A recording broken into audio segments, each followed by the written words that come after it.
Selvakumar from Audio Media. Welcome to Audio Media channel. I'm here with Akshara. Hi Akshara, how are you? So we are going to unbox the Blackmagic Cinema Camera 2.5K and also the Blackmagic Pocket Camera. We have got two cameras for the institute for the upcoming film course that we are starting, named One Man Crew. We are starting this course in January, just after Pongal. So we will get into the unboxing first, and after that we will run through all the features of these cameras.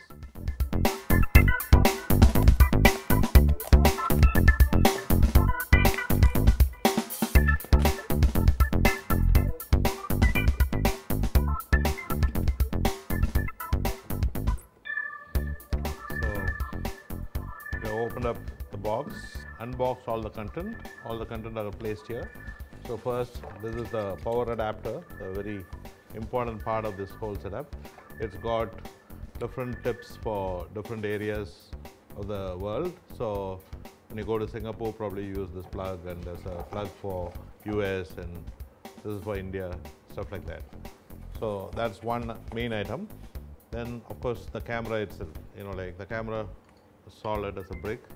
It comes with a built-in power supply which will run for 1 hour, after which you have to either have an external battery or use a power adapter whenever possible. There's also a strap. There is a box here with the software and manuals. So the manuals come electronically on this disc. The disc has all the manuals, and there is a separate CD which has the DaVinci Resolve 10 software. That is the latest version, the very advanced color correction and color grading software. So if you go to the Blackmagic website, you can actually download a free version of DaVinci Resolve, which is called DaVinci Resolve Lite. That is a free version. Everybody can download and use it. But the limitation of the version would be you cannot do anything more than full HD on that. If you want to work on 2K or 4K, then you need the Resolve full version, which costs $995, which is actually bundled along with this one. That is very, very good. So the camera costs 2,10,000 rupees in India, which includes DaVinci Resolve full version software. So the full version will only work with this dongle. This dongle is actually bundled along with the camera. So when at the price of the camera you get the software to a full version of it. So this can work 4K, 2K, whatever projects, and also multiple nodes. Editing, all the high-end features of the softwares are unlocked only with this dongle. So it's a very important piece, and it's a very good value for money. So the price of the camera, you are actually getting a $1,000 worth software free. You also get an ultra scope software, which will allow you to connect the camera to the laptop, and you can have a full waveform monitoring vector scope kind of a setup. That's also included along with the package.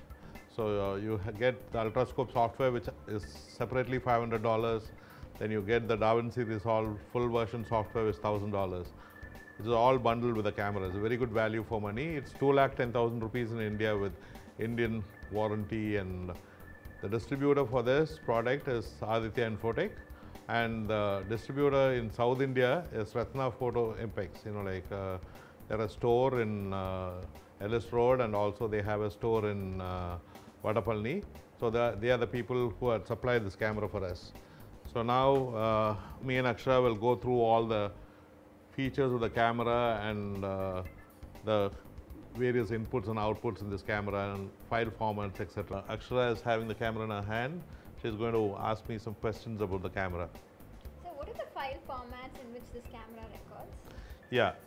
There are 3 file formats in which this camera records. One is 10-bit ProRes 422HQ format, which is directly compatible with CP10. So right out of the box, it records in ProRes. Which is the advantage over a lot of other cameras which records in proprietary formats, and then you'll have to convert it to ProRes before you start editing in FCP. So the native FCP format comes by default here. It also supports the Avid DNxHD format. So if you're an Avid freak, you want to edit all your stuff on Avid, then you can go in for that file format. Overall, the biggest advantage of this camera is at this price point, this is a camera that can also record in RAW. It records in 2.5K 12-bit cinema DNG, which is like very, very high quality codec, though it like takes a lot of data space in terms of the file size is big, but the quality is out of the world. And now this significance of having this DaVinci Resolve software along with it, if you look at the video in the camera, even in ProRes, there's a big dynamic range available, 13 stops. So the big difference between the 5D and other cameras versus the Blackmagic camera is even at ProRes, you would have a file that could be really well graded in Resolve. What is raw video? Raw video is a file format where unlike normal compressed video, this is an uncompressed format, number one. Number two is like we can change the white balance and the other properties of the ISO, white balance, everything could be changed later on, which gives us a lot of flexibility later on during the post. So the file is fully gradable. So when we use this 2.5K raw 12-bit cinema DNG file format, that is what is used in the Blackmagic camera. This format, when you take it and open it in Resolve, everything from the white balance to the ISO settings, everything could be changed later on. So we have so much more flexibility while doing this, while using this file format, as opposed to doing it in the ProRes format. ProRes format, the advantage would be the size would be much smaller on ProRes. So for a small example, a 64 GB card would do like 37 minutes of ProRes footage, as opposed to only 20 minutes of cinema DNG footage. So it's almost double the data rate or the file size of the ProRes, but the quality is really good, and we have a lot of flexibilities in the post. So that is the biggest advantage. What lenses are compatible with this camera? Yeah. So the cinema camera actually comes with two mounts. This is a Canon mount model. There's also a Micro Four Third mount available in the same camera. So the Canon mount, you could use all these Canon lenses like the 24-105 and 24-70. All the lenses of Canon are compatible with this. And also you could use the Zeiss CP2 lenses with a Canon mount, the EF mount onto these cameras. The Micro Four Third mount that is available as a second option for this uses a passive Micro Four Third mount. So only very few lenses are compatible that way, in terms of none of the Olympus or Panasonic Lumix glasses, which all come with autofocus and other capabilities. Those would not work on that mount, the passive Micro Four Third mount. You need an active Micro Four Third mount for it to work. The active Micro Four Third mount is actually available on a pocket camera, not on the 2.5K camera. So with that, you could, with a passive, you can have the option of, there is an adapter ring from several companies which would help you, you have a PL to Micro Four Third adapter. So you can use PL mount lenses. All the cine lenses could be used on the other format. Here also you have a EF to PL mount converter. So with that you can use PL. Anyway, PL is a possibility to use on both the models of the cameras.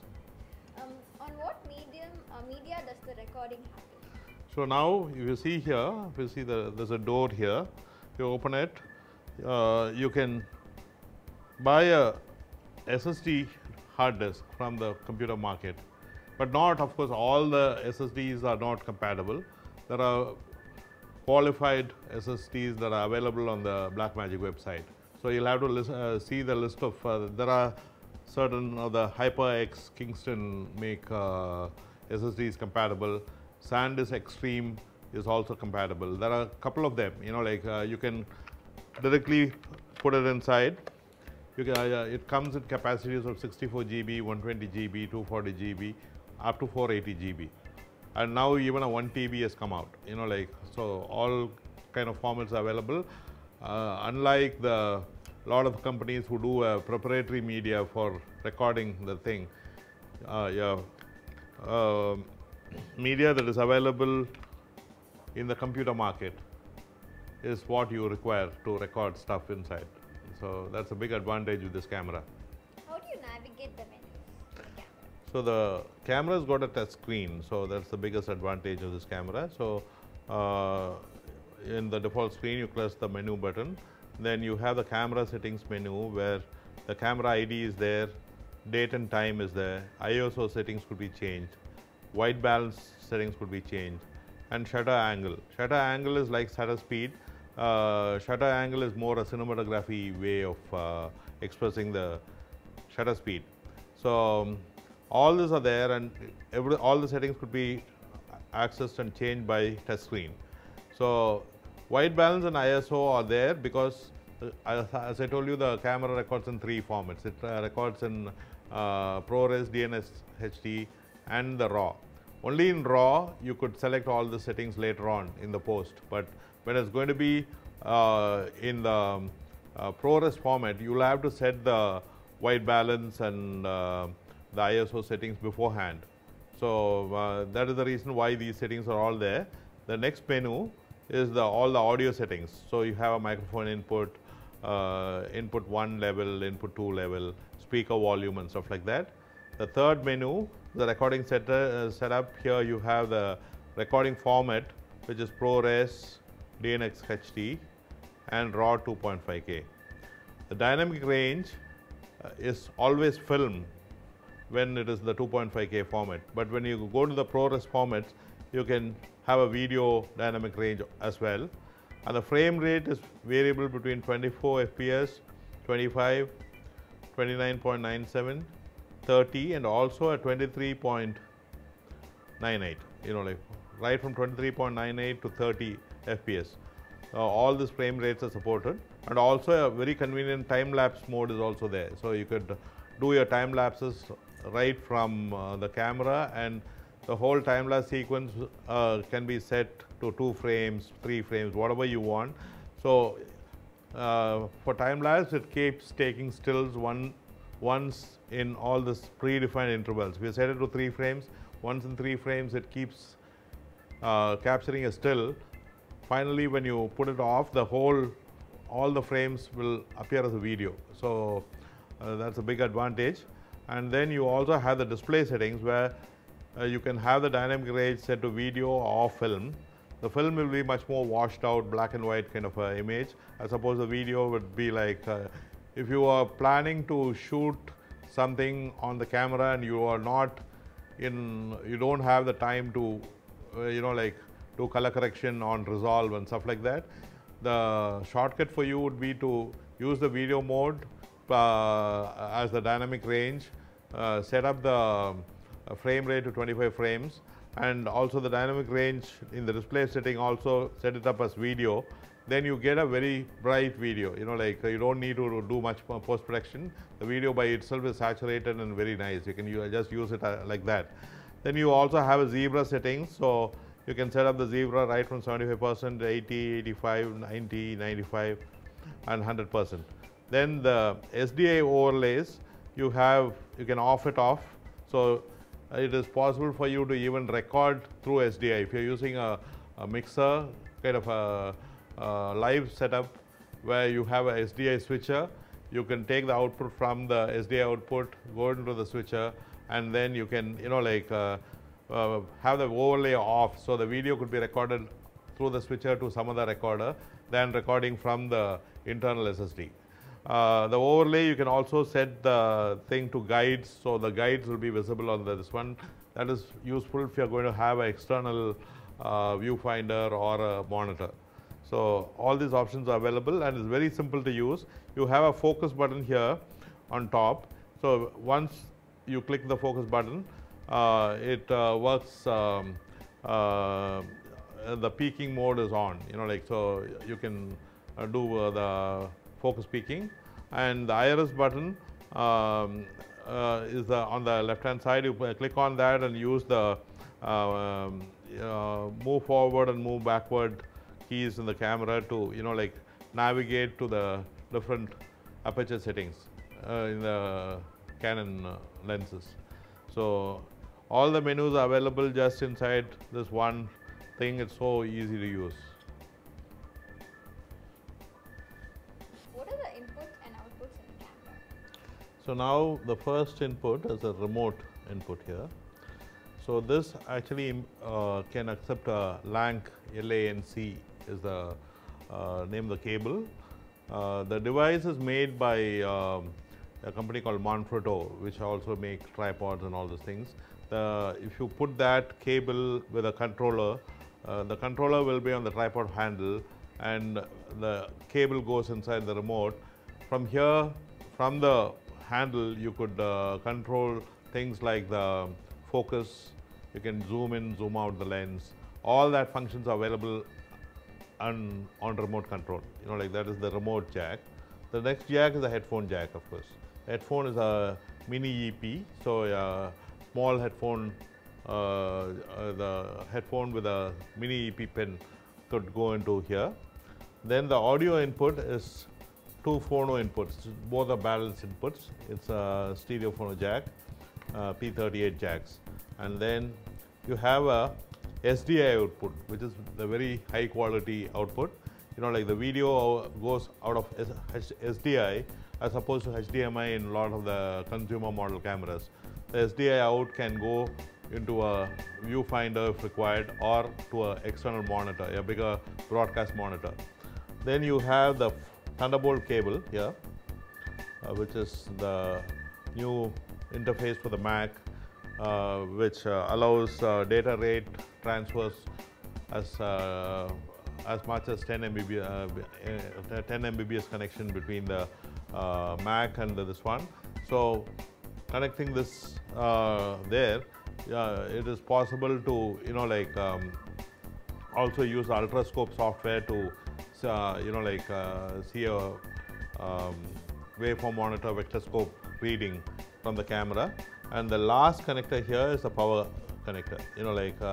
So you have external power adapter, then you can plug in the power here. So when you're working in a studio situation, then you really don't need the batteries. You don't need to drain the batteries. You can use the power adapter straight away.